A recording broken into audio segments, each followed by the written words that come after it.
वो संत मथुरा में रहते थे, नामनिष्ठ संत थे, बहुत भजन करते थे। सेवा विवाह में उनकी ज्यादा रुचि नहीं थी। सेवा करना बड़ा मुश्किल काम है। हाँ, पहले खुद उठो, फिर खुद नहाओ, फिर इनको उठाओ, और उठते ही नहाते नहीं है, फिर दूध पियेंगे। हाँ, फिर उसी में लड्डू पालेंगे, और कई कई बार तो नहावे तो पहले ही नाश्ता कर लें। सब कर कर आके फिर इनकी इच्छा हो तो इन्हें नहवाओ, नहीं तो ऐसे ही तैयार कर दो।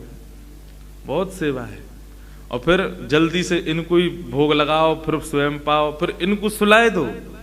जब ये सो जाएं फिर स्वयं सो। हर चीज में पहले इनको निवेदन करना पड़े। तो वे नामनिष्ठ संत थे, नाम में उनकी रुचि। एक दिन वो रोज ब्रजवासियों के यहाँ जाते थे और आटे की भिक्षा लेके आते थे, और आटा ला करके उसमें यमुना जल मिला के उसको गूंद के उसी का टिक्कर बना के पका के बढ़िया प्रेम से ठाकुर जी के नाम रूप को ही स्मरण करके उसका भोग लगा के रूखे आटे की रोटी टिक्कर ही पाते थे। ये उनकी सेवा। और वो भी इसलिए पाते थे ताकि इतना मिल जाए, ताकि जासे मैं भजन कर सकूं। लेकिन वो जिस मैया के यहाँ जाते थे नित्य सेवा के लिए, वहां पर ठाकुर जी को मदन मोहन स्वरूप विराज रहे हो। आज भी हैं मदन मोहन लाल जी।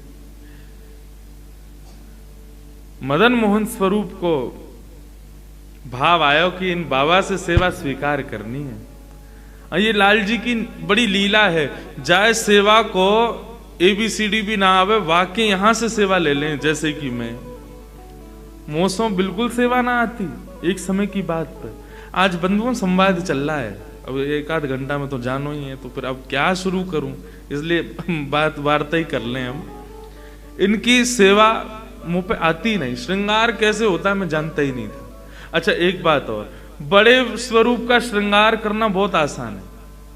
हाँ, वो तो दिखता है ना दूर से कि हाँ नेत्र पास हैं, ठाकुर जी कुंडल सुंदर लग रहे हैं, और उसमें पूरे हाथ चलते हैं। इनके सेवा में उंगली चलती हैं, और यहां से यूं ऐसे, कैसे हो सेवा खुद ही करवाई इन्होंने। ऐसे ही वो बाबा पे मन आ गयो, भिक्षा लेवे के लिए आए। सो मैया ने आटे की भिक्षा दे दी, बाबा जैसे चले गए। सो रात्रि में मैया के स्वप्न में ठाकुर जी प्रकट है गए, रोने लगे। मैया बोली, लाल जी कहा भय हो, मैंने सेवा में कोई अपराध कियो?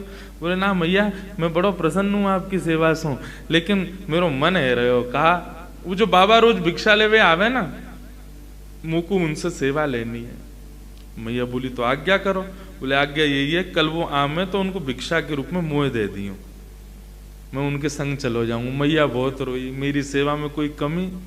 लाल जी बोले, मैया तेरी सेवा पूर्ण है गई, मैं तो नित्य रहूंगा, तू तो कल चली जाएगी। मैं तो नित्य विराजे वाला हूं, मैं अपनी आगे की व्यवस्था कर रहा हूं। तो को तो कछु दिना में चलो जानो है, मैं कहां सेवा करवाऊंगा अपनी, तो मुझको बाबा को दे दे।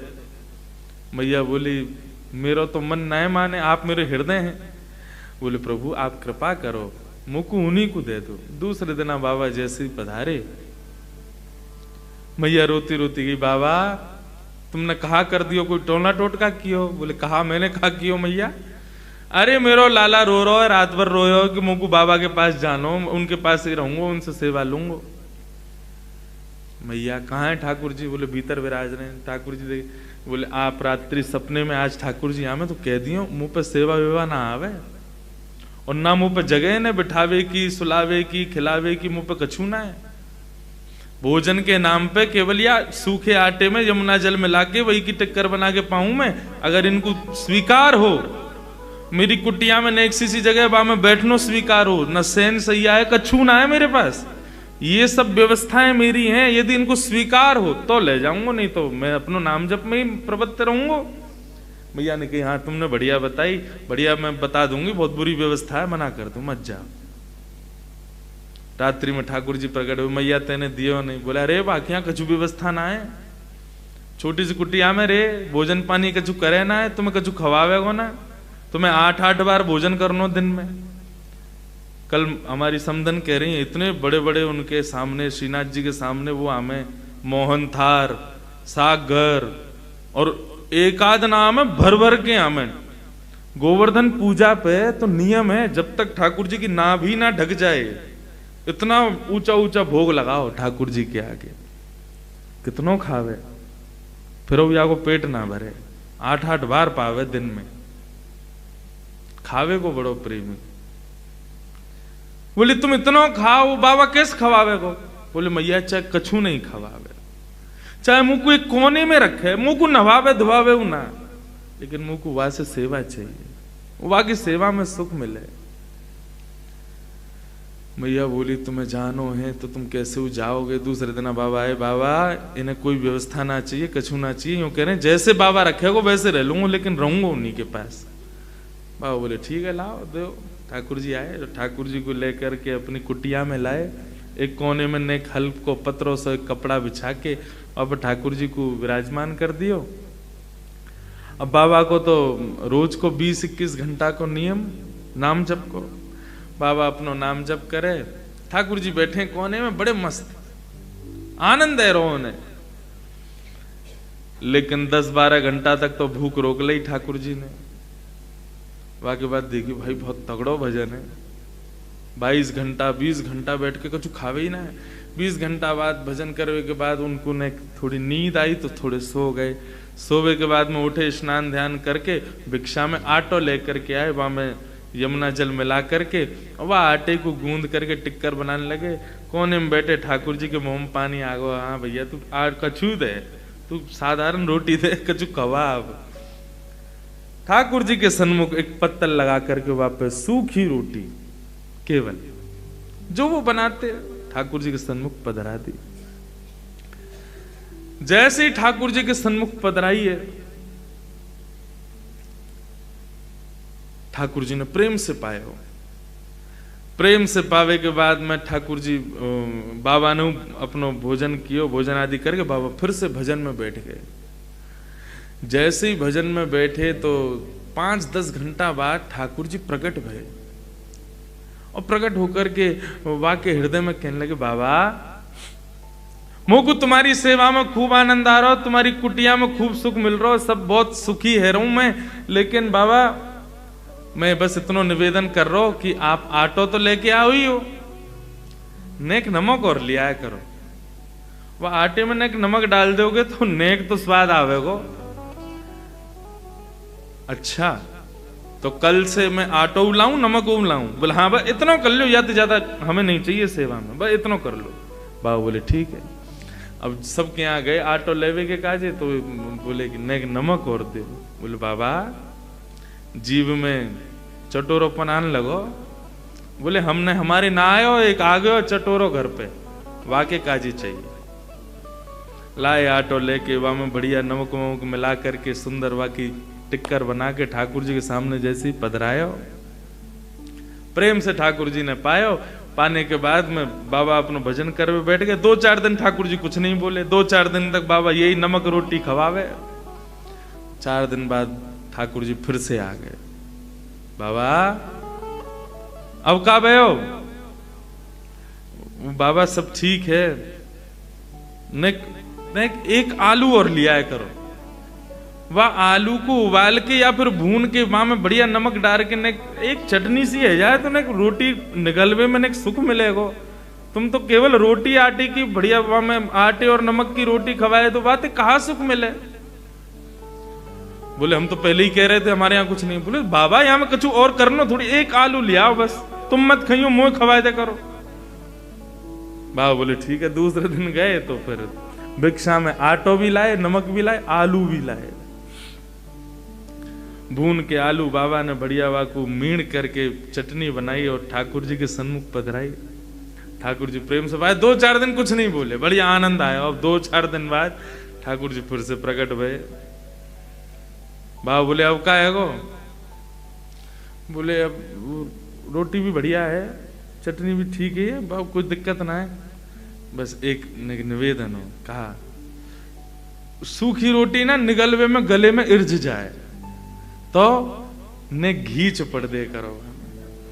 कल सेवा में जाओ तो देख एक कटोरी घी ली आई हो। बाबा बोलो मुझे दिख रहे हैं तुम्हारे लक्षण कायते जा रहे हैं। बोले बाबा और इसके बाद में कुछ नहीं कहूंगा, तुम घी और लिया आओ बस। दूसरे दिन बाबा घी भी लिया है, अब रोटी बने, आलू की चटनी बने और उनमें घी डले। ठाकुर जी प्रेम से 10-15 दिन कछु नहीं बोले। एक दिन ठाकुर जी फिर प्रकट भय। जैसे ही प्रकट भय बाबा ने अपनी माला छोड़ी, ठाकुर जी उठाए वह मैया के यहाँ ले गए, ले धल्ले आए। बार बार आ जाए और आके कभी म्यों लिया, कभी आए लिया, कभी वाय लिया। मुंह पे ना होगी मेरो नाम छूट तो जा रहा है।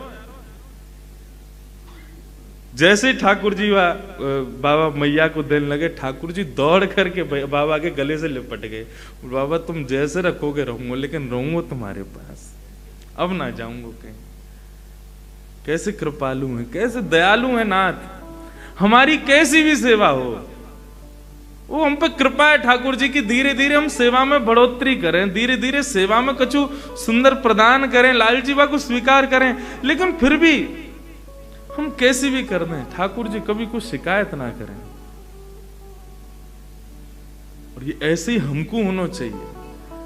जब लाल जी ने हमसे कछु नहीं कही, कभी लाल जी ने हमारी व्यवस्था में, हमारी सेवा में कभी कोई कमी नहीं निकाली, तो हम ठाकुर जी के दिए गए सुंदर जीवन में क्यों कोसते रहे, क्यों कमी निकालते रहे। आपने ऐसा कर दियो, वैसा कर दियो। कोसना खुद को कोस लो, कोसना अपने क्रियान को कोस लो, लेकिन ठाकुर जी से कुछ मत कहो। ठाकुर जी ने तो सब प्रेम से प्रदान किया है। सूरदास जी कहते हैं, बिन गोपाल को नहीं अपनो, गाइए, बिन गोपाल को नहीं अपनो, बिन गोपाल को नहीं अपनो, बिन गोपाल को नहीं अपनो, जासों की रहती रे, जासों की रत रही, मन पंछी उड़ जाए जान, मन पंछी उड़ जाए, मन पंछी उड़ गई है जान, मन पंछी उड़ गई है। ता दिन तेरे तन तरुवर के, ता दिन तेरे तनु तरुवर के, सब ही पात झड़ जाए, सब ही बात झड़ गई है। मन पंछी उड़ जई है जान, मन पंछी उड़ जई, मन पंछी उड़ जई है जान, मन पंछी उड़ जई है। अभी तक या पद को मैं एक भाव करता आयो, मन पंछी उड़ जाइए को मैं भाव ऐसा रखता हूं कि जिस दिन हमारी आत्मा हमसे निकल जाएगी या हमारे देह का परित्याग कर देगी, तादन तेरे तन तरु वर के सबई पात झड़ जाई हैं। ये तन रूपी जो वृक्ष तुम्हारा है, इसके सबई पात, पात माने इच्छाएं। वैसे तो तन रूपी वृक्ष के पत्ते झड़ जाएंगे, लेकिन सूरदास जी कहना चाह रहे हैं कि जादिन तेरो मन पंछी उड़ जाएगा। पहले मैं भाव ऐसा करता था कि प्राण निकल जाएंगे, लेकिन अब ऐसा भाव आ रहा है कि जादना तेरे मन रूपी पक्षी को श्री किशोरी जी अपने पिंजरा में बंद कर लेंगी, जादना वाकु स्वीकार कर लेंगी। वो मन श्री लाल जी के चरणन को शरणागत हो जाएगा। तादन तेरे तन तरुवर के सबई पात, मतलब समस्त इच्छाएं झड़ जाई हैं। फिर कछु ना सुहावे गो। फिर तो ये बिन गोपाल को नहीं अपनो। श्रीमद् भागवत में सबसे पहली स्तुति है श्री कुंती जी की, और वो कुंती की स्तुति में एक बात ऐसी है, केवल एक शब्द ऐसा है जिस शब्द की वजह से 18,000 श्लोकों में सर्वश्रेष्ठ श्लोक वही माना जाता है जो कुंती ने गाया है। और वो शब्द ही सुन लो केवल, क्या है वो कह रही है, त्वयैव नाथेन मुहुः विपद्गणात्। त्वयैव नाथेन। श्री श्यामा जी को, ठाकुर जी को सबसे ज्यादा कष्ट कब होता है? जब उनका सेवक, उनका अर्चक, उनका दास जब यूं कहे कि मैं तो अनाथ हूं, मेरा कोई ना है, तब किशोरी जी, ठाकुर जी को सबसे ज्यादा बुरा लगे। यानी ये बात कह कैसे दई? जब हम बैठे यहाँ के माथे तो फिर यूं क्यों कह रहे हो कि मेरा कोई ना है? यूं कहता हूं, हाँ संसार में मेरा कोई नहीं है, यदि कोई है तो केवल श्यामा जी मेरी हैं, केवल ठाकुर जी मेरे हैं, बिन गोपाल को नहीं अपनो। श्री कुंती जी कहती हैं त्वयैव नाथेन। हम सब कहते हैं तुम हमारे थे प्रभु जी, तुम हमारे हो, तुम हमारे ही रहोगे ओ मेरे भगवान। लेकिन कुंती क्या कहती है? इस संसार में आप ही केवल मेरे हो। हम कहते तो हैं लाल जी हमारे हैं, लेकिन ये कौन है? बोले ये मेरी पत्नी है। ये कौन है? ये मेरी बेटी है। ये कौन है? ये मेरे सब परिवार के लोग हैं। इनको भी तो तुमने मेरे की उपाधि दी रखी है। ठाकुर जी कहते हैं जब ये सब तुम्हारे हैं तो फिर मैं तुम्हारा। इतने सारे लोगों ने एक हृदय में कैसे रखोगे? प्रेम गली अति सांकरी तामे दो ना समाए, एक ही आमेंगे। लाल जी हृदय में आमे क्यों ना, वो पहले ही झांक लें। अच्छा ओ भाई इतने सारे भर रखे हैं आने, उन्हें एक सी गली में भिज गए हैं सबरे, पहले सबन को निकार, तब लाल जी आमेंगे, तब लाल जी पधारेंगे। जब अपनों करी जाने गिरधर, जब अपनों करी जाने, जब अपनों कर जाने गिरधर, जब अपनों कर जाने,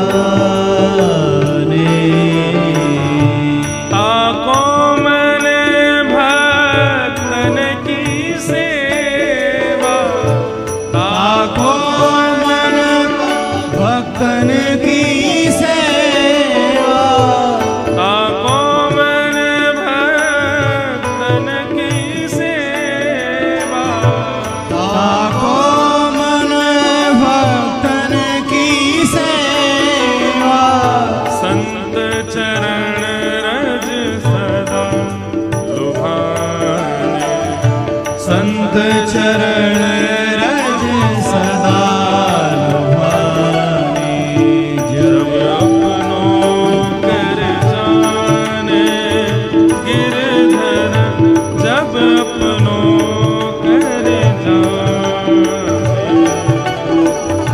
जब अपनों कर जाने गिरधर, जब अपनों कर जाने, संतन में मति, संतन में गति, संतन में मति, संतन में गति। कई बार हम सेवा में एक अपराध करते हैं। देखो एक चीज का विशेष ध्यान रखना, ठाकुर जी की, किशोरी जी की सेवा में कोई अपराध हो जाए क्षमा है, वो उतना नहीं गिनते हुए, लेकिन उनकी सेवा के मध्य में किसी भक्त का अपराध, किसी वैष्णव का अपराध, किसी संत का अपराध, ये ठाकुर जी कभी स्वीकार नहीं करते। अपना अपराध स्वीकार है लाल जी को, लाडली जी को, ठीक है सेवा में तुमसे हो गई भूल, कोई बात नहीं, लेकिन यदि तुमने भूल से भी ठाकुर जी के अनन्य रसिक जन एवं ठाकुर जी के कोई भक्त वैष्णव जन, उनका कोई अपराध किया और केवल कर्मणा नहीं मनसा भी कर दिया, वाचा भी कर दिया, श्री जी कभी स्वीकार नहीं कर सकते। वृंदावन की एक बड़ी प्रसिद्ध घटना, एक वैष्णव थे, वे गुरु आश्रित हुए, तो तो उनके गुरु ने उनको आज्ञा की कि तुम नित्य यमुना स्नान किया करो और अपने गीले अंग में ही ब्रजरज लपेट करके और नेत्र बंद करके, और तुम फिर किशोरी जी और श्याम जू के नित्य लीला का विहार का दर्शन किया करो, क्योंकि तुम उस स्थिति में पहुंच गए हो अब कि तुमको उनके लीला का दर्शन होगा। तो नित्य जाते यमुना स्नान करके और पूरी ब्रजरज में लेट के जब पूरे ब्रज में रज में संलिप्त हो जाते तो यमुना पुलिन पर ही नेत्र बंद करके बैठते, तो उनको श्याम सुंदर और किशोरी जी प्रकट होकर के दर्शन देते थे। ऐसा अद्भुत उनको लीला का दर्शन होता था। एक बार जब नेत्र बंद करके बैठे तो ठाकुर जी का अद्भुत स्वरूप, ये पद मुझे बहुत प्रिय है। ठाकुर जी दर्पण लेकर के बैठे और श्री किशोरी जी से पूछ रहे हैं, बताओ दोनों में कौन सुंदर लग रहा है? तुम सुंदर लग रही हो कि मैं सुंदर लग रहा हूं? ये भी 2-3 दिन से आ रहा था, अब गाऊंगा, लेकिन अब जाते जाते गा जाऊं। बहुत प्रिय है मुझे ये पद। तेरो मुखनी को की मेरो श्याम प्यारी, तेरो मुखनी को की मेरो श्यामा प्यारी, तेरो मुखनी को की मेरो श्यामा प्यारी, तेरो मुखनी को की मेरो श्यामा प्यारी। केवल सुनने से काम नहीं चलेगा, ठाकुर जी की लीला को नेत्र बंद करके दर्शन करो। ठाकुर जी आरसी हाथ में लेके बैठे हैं, श्याम सुंदर के बगल में किशोरी जी बैठी हैं। सुंदर भाव को अपने हृदय में स्थापित करो और उच्च स्वर में गाओ मेरे संग। तेरो मुखनी को की मेरो श्याम प्यारी, तेरो मुखनी को की मेरो श्यामा प्यारी। दर्पण हाथ लिए नंदन नंदन, दर्पण हाथ लिए नंदन नंदन, दर्पण हाथ लिए नंदन नंदन, दर्पण हाथ लिए नंदन नंदन। सांची कहो वृषभानु दुलारी, साची कहो वृषभान तुलारी, तेरो मुखनी को की मेरो राधे प्यारी, तेरो मुखनी को की मेरो राधे प्यारी, तेरो मुखनी को की मेरो श्याम प्यारी, तेरो मुखनी को की श्री राधा रमण लाल की।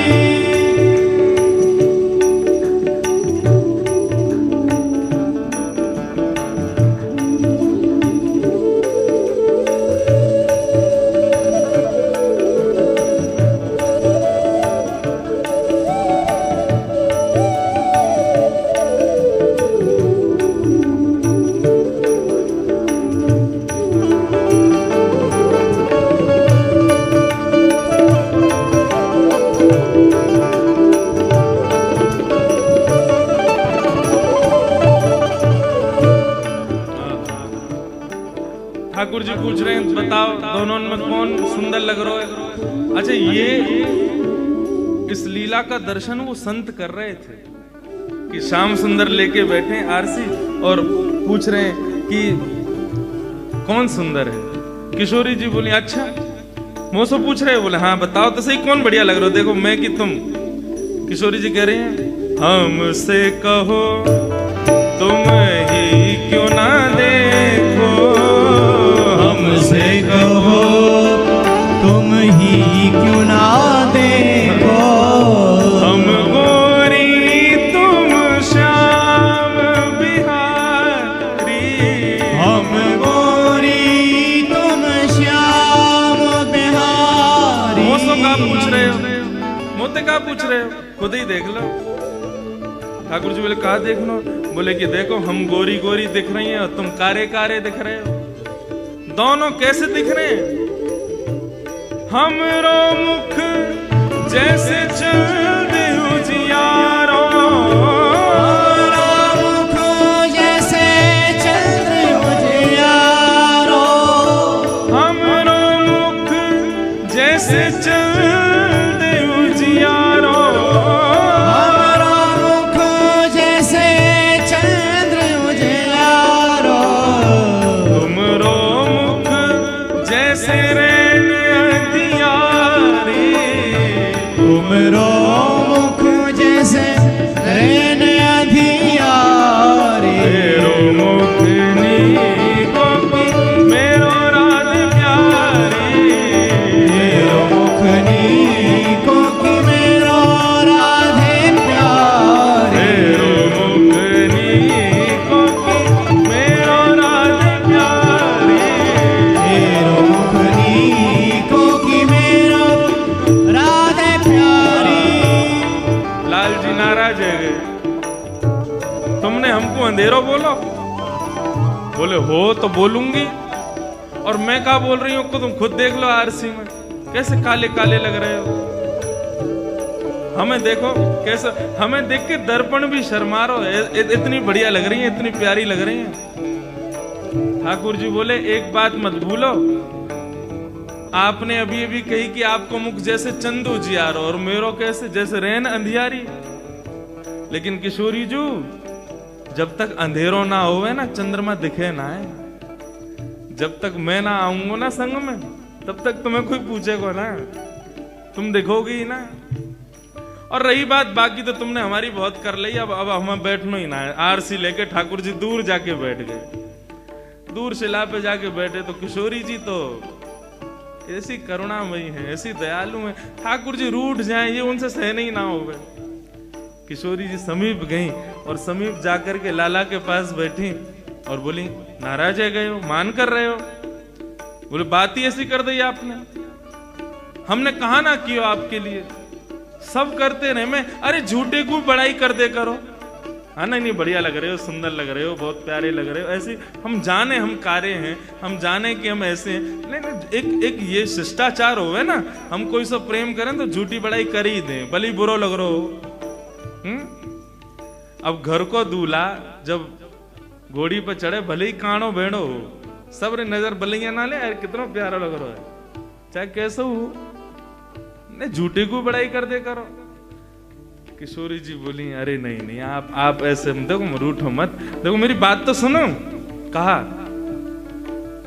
मुखमंडल पर अपनो कर कमल रख के किशोरी जी अपनी ओर ठाकुर जी को मुखमंडल करें और किशोरी जी कह रही हैं तेरो नयन में मोटो मोटो कजरा, तेरो नयन में मोटो मोटो कजरा, तेरो नयन में मोटो मोटो कजरा, तेरो नयन में मोटो मोटो कजरा, हमरे नयन में तुम बनवारी, हमरे नयन में तुम बनवारी, हमरे नयन में तुम बनवारी, हमरे नयन में तुम बनवारी,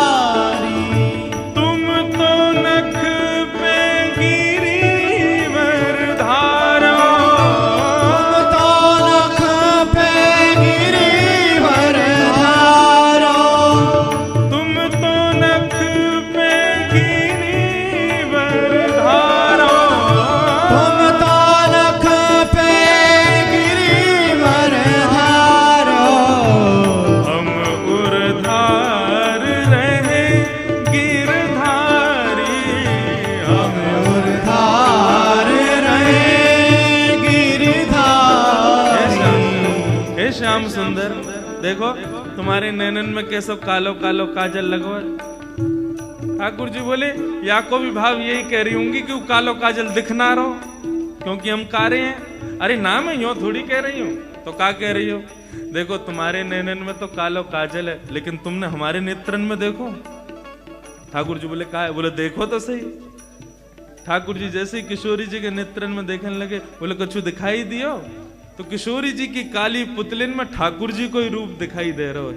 हमरे नयन में तुम बनवारी, और तुम तो नख पे गिरिवर धारो। पूरा ब्रजमंडल आज तुमको गिरवरधारी कह करके पुकारे, तुम्हारी शोभा की गणना, तुम्हारे नाम यश को वैभव गामे। अरे हमारो लाला ने गिरिराज जी उठाए, गिरिराज जी उठाए। लेकिन कोई हमसे पूछे? कहा पूछे? बोले तुमने तो नख पे गिरिराज जी धारण किए, लेकिन वह गिरधारी को तो हमने अपने हृदय में धारण कियो ना। हम उर्धार रहे गिरधारी। हे सूरदास या छवि की शोभा, सूरदास या छवि की शोभा, सूरदास या छवि की शोभा, सूरदास या छवि की शोभा। इन नैनन सो टरत नटारी, इन नैनन सो टरत नाटारी, इन नैनन सो तरत नटारी, इन नैनन सो टरत नाटारी।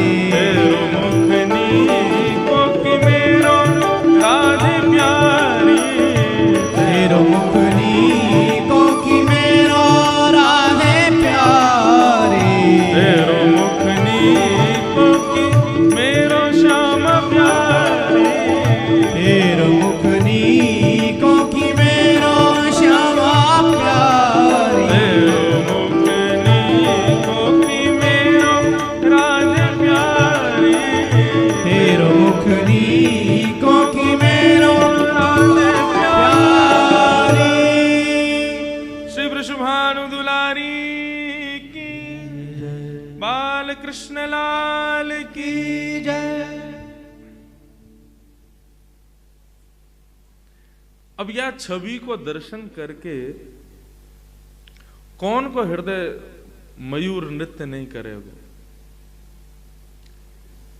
श्री यमुना में स्नान करके ब्रजरज तन पर लपेट करके बाबा जब यमुना पुलिन पर बैठे या स्वरूप को दर्शन कर रहे,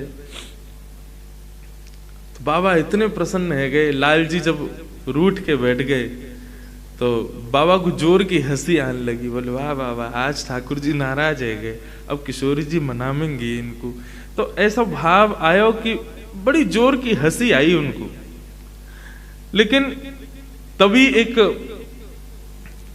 अपंग ब्रजवासी सामने से जा रहा था और एक पांव ना होने के कारण थोड़ा लड़खड़ा के जा रहा था। तभी बाबा की जोर की हंसी निकली तो वह ब्रजवासी के मन में ये भाव आयो कि बताओ कैसो पाखंडी ढोंगी बाबा है, यहाँ पे ब्रजरज लपेट के बैठो है और मेरी दुर्बलता पे हंस रहा है। ये मन में भाव उस ब्रजवासी के आया, उसने कुछ कहा नहीं। वो बेचारा अपने पांव कोई ऐसे संभाल करके वहां से आगे बढ़ने लगा। उसके मन में केवल ये भाव आया कि बताओ बाबा कैसो मुंह पे हंस रहा है। लेकिन बाबा तो लीला में हंस रहे थे। जब उस ब्रजवासी के मन में ये भाव आया कि बाबा मुंह पे हंस रहे, तो सुंदर युगल स्वरूप जो बाबा के नेत्रन में लीला कर रहे हो, वो लीला करते करते अंतर ध्यान हो गया। कुंज दिख रही है, लता पत्र दिख रहे हैं, सघन कुंज के दर्शन हो रहे हैं, लेकिन श्याम सुंदर और किशोरी जी नहीं दिख रहे। बाबा अपने ध्यान लीला में भीतर और प्रवेश करें, सब जगह खोजें, हे श्याम सुंदर कहाँ चले गए, हे किशोरी जी कहाँ हो। सब जगह घूम रहे हैं, विचरण कर रहे हैं, लेकिन ठाकुर जी नहीं मिले। बहुत देर प्रयास करने के बाद जब उनकी समाधि टूटी, नेत्र खोले, नेत्र खोलने के बाद पुनः यमुना जल में स्नान किया, फिर से तन पे ब्रजरज लगा के फिर नेत्र बंद करके बैठे, लेकिन ठाकुर जी प्रकट नहीं हो गए। भाव विह्वल हो गए, रुदन करने लगे, अपने गुरु के पास गए दौड़े दौड़े। बोले लाल जी को ऐसो मंगल स्वरूप को दर्शन कर रहे हो, लेकिन पतो ना कहा अपराध मोसो है गयो कि श्री श्याम सुंदर मुंह को अकेले छोड़ के चले गए। ठाकुर जी कहीं प्रस्थान कर गए। हे गुरुदेव आज्ञा करो, मैं कहा करूं। तब उनने कही कि देखो श्याम सुंदर और किशोरी जी कभी अपराध बन जाए ना उनकी लीला में सेवा में तो क्षमा कर दें। निश्चित ही तुमसे कोई वैष्णव को अपराध है गयो, कोई ब्रजवासी को अपराध तुमसे बन गयो है, और भले ही तुमने मनस्थिति तुम्हारी नहीं होगी उनको अपराध या अपमान करवे की, लेकिन तुमसे है गयो है बस। ठाकुर जी सब स्वीकार करें, लेकिन ब्रजवासी वैष्णवन को कोई बिना किसी प्रयोजन के भी कोई अपराध मतलब क्यों नहीं है, बन गयो है, वो भी ठाकुर जी स्वीकार ना करें। इसलिए ब्रज में बहुत सावधानी की जरूरत है। यत्र प्रविष्टो सकलोपि जंतु आनंद सच्चित घनताम उपैति। वृंदावन शतक कहता है कि वृंदावन में प्रवेश करने के बाद एक कीड़ा भी आनंद सच्चिदानंद का स्वरूप है, उसको भी वंदन करो। ब्रज साधारण नहीं है, ब्रज कुछ और ही है, हमारी सोच से परे है। हम ब्रज ही समझ जाएं तो किशोरी जी समझ आ जाएं, हम ब्रज को ही नहीं जानते अभी। लाला तो सो कोई ब्रजवासी को अपराध है क्यों है? मैंने तो क्यों नहीं, बोले तेने ना कियो लेकिन तो से हुए गए है। अब कहा करूं? बोले एक ही उपाय है। कहा? बोले एक ब्रजवासी की बिना प्रयोजन के अपराध करवे के पीछे अब तो को जब जब तेरे सामने कोई भी ब्रजवासी आवे वाको दंडवत प्रणाम कर और सबसे क्षमा मांग, चाहे वो वाको रूप कैसो भी हो, चाहे वाको स्वरूप कैसो भी हो, मान वस्त्र वो भले ही मोहते कछु भी बोल रहा हो, लेकिन ब्रजवासी है, वाको दंडवत प्रणाम करके क्षमा मांग कान पकड़ के। भले ही वाको तने अपराध नहीं किया, लेकिन तो अब जब तक श्याम सुंदर किशोरी जी प्रकट ना होंगे तब तक सबको प्रणाम कर, संतन को भंडारो कर, सब संतन से क्षमा मांग।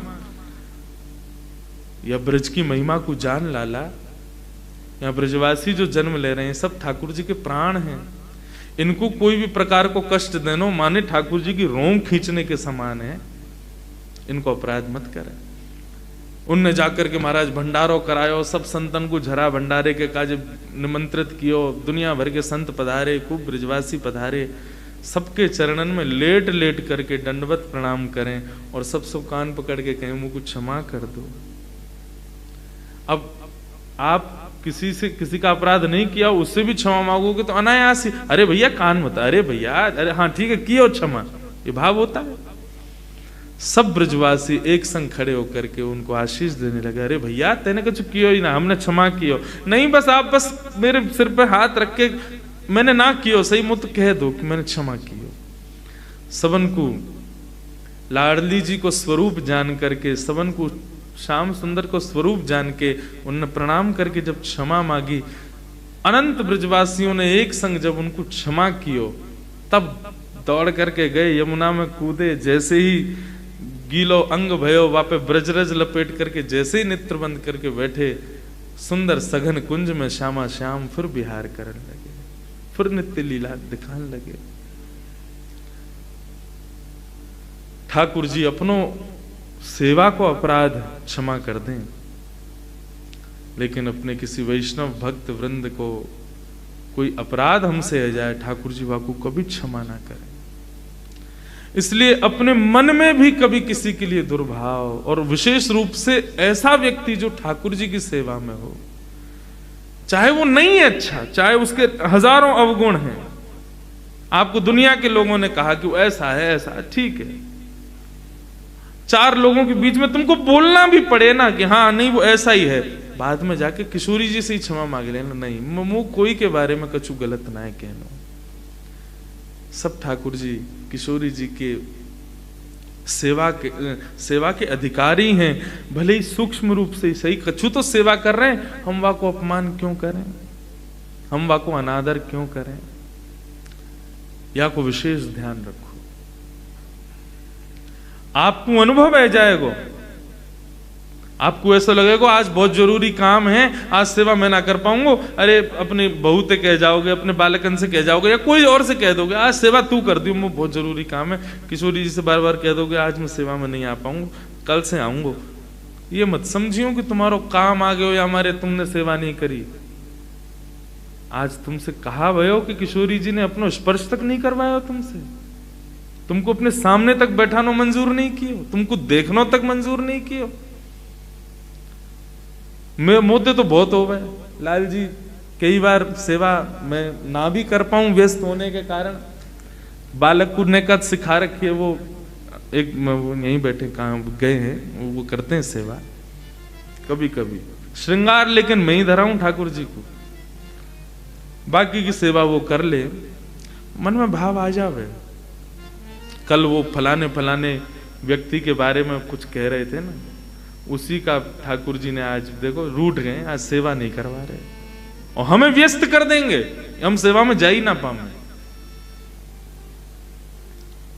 अन्यस्य दोष गुण चिंतनमाशु मुक्त्वा सेवा कथा रस महो नितराम पिबत्वम्। श्रीमद् भागवत में कहते हैं सेवा और कथा का अधिकार किसको ठाकुर जी प्रदान करते हैं? बोले जो अन्यस्य दोष गुण चिंतनमाशु मुक्त्वा, दूसरों में दोष गुण देखना जो बंद कर देता है, ठाकुर जी उसको स्वीकार करते हैं, उसको प्रदान करते हैं। बंधु श्रीमद् भागवत ना मुझसे पूछते हैं आपको सेवा किसने सिखाई? मैं बताऊं, मुझे भागवत जी ने सेवा सिखाई है।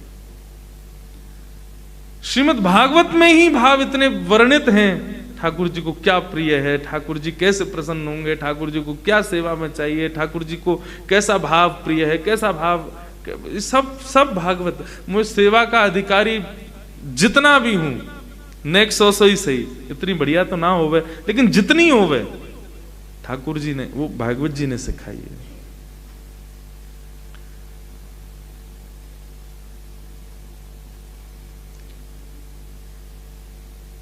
अन्यस्य दोष गुण चिंतनमाशु मुक्त्वा, दूसरों में दोष गुण देखना बंद कर दो।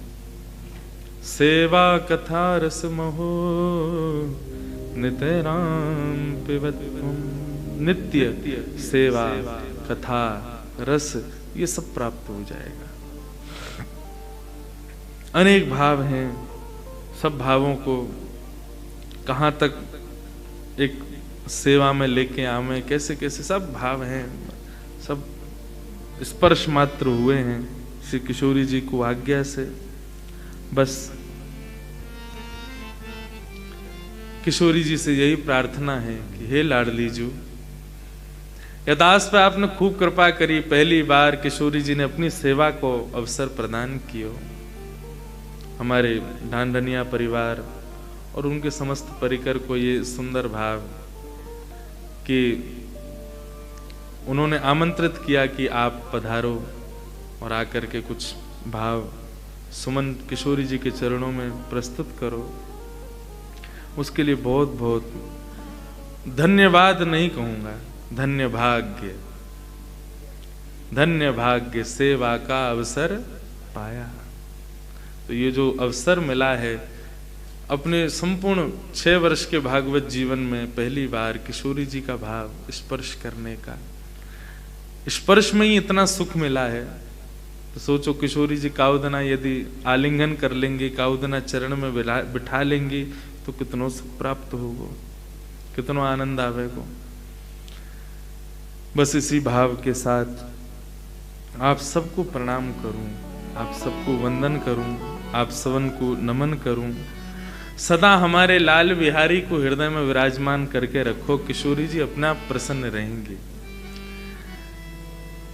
ठाकुर जी हृदय में विराज जाएं, हृदय को ही अपना सिंहासन बना करके वहाँ पे सुशोभित है जाएं, किशोरी जी वही से ही प्रसन्न है जाएंगे। अनेक भाव हैं कहने के, लेकिन सबको प्रणाम करूं और किशोरी जी से बस यही प्रार्थना है। राधे राधे करुणामयी कृष्ण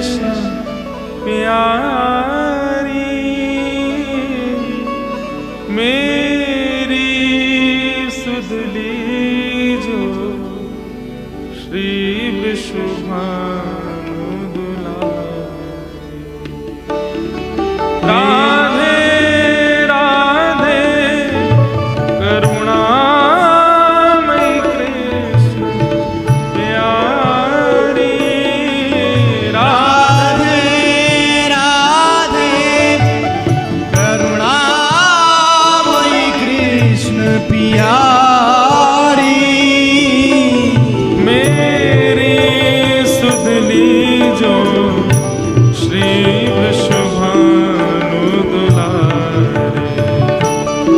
मेरी सुध लीजो श्री वृषभानु दुलारी। ओ मेरी सुध लीजो श्री वृषभानु दुलारे। मेरी सुध लीजो श्री वृषभानु दुलारी। श्री वृषभानु दुलारी की जय हो, जय हो।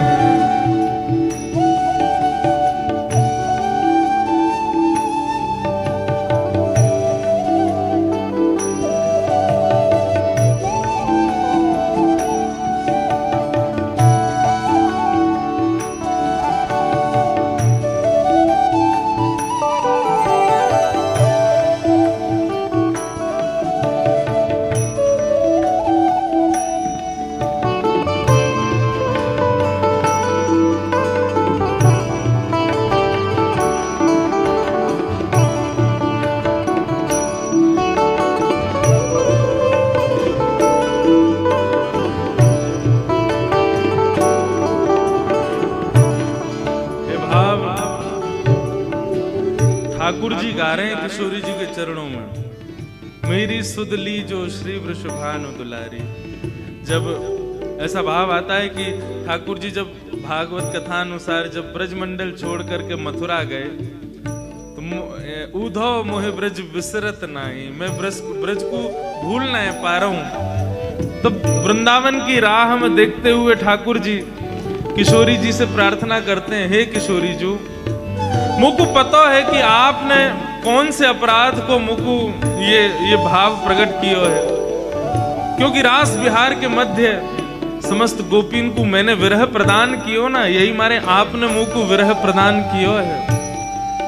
मुझको ब्रज से विरह दे रही हो, अपने स्वरूप से विरह दे रही हो, तो उस भाव के मध्य में श्याम सुंदर किशोरी जी के चरणों में ये भाव कह रहे हैं, हे किशोरी जी, हे अखिल लोक चूड़ामणि कीर्ति किशोरी। हे अखिल लोक चूड़ामणि कीर्ति किशोरी। ब्रज भूषण उर्भूषण ब्रज चंद्र चकोरी। ब्रज भूषण और भूषण ब्रज चंद्र चकोरी। ब्रज जीवन जीवनी ब्रज करुणामयी श्यामा। ब्रज जीवन जीवन ब्रज करुणामयी श्यामा।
की भूपाल।